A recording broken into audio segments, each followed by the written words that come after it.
Your head.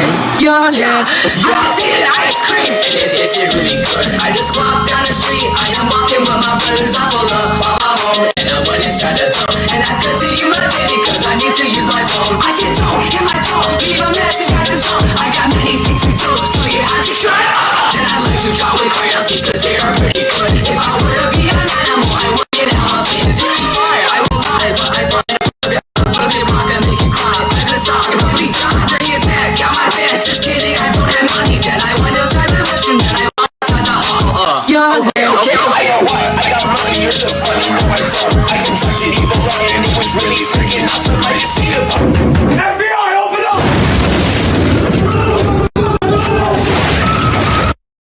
Goodbye, and now I'm gonna eat another. I'm so funny, this is random. I take a pic and post it on my Snapchat, and I took a pic and now I'm getting ghosted by an Android because iPhone isn't epic. It is time I said I think so, now I'm gonna die like bro. I said my name is Jeff, but my name isn't Jeff because it's most I ran away from home and now I'm going homeless. Holy shit, I ate a crayon and it tastes so good. Now I'm gonna go and buy a dose. Then the funny has arrived and shut the time and break my phone. And I wish to be an animal.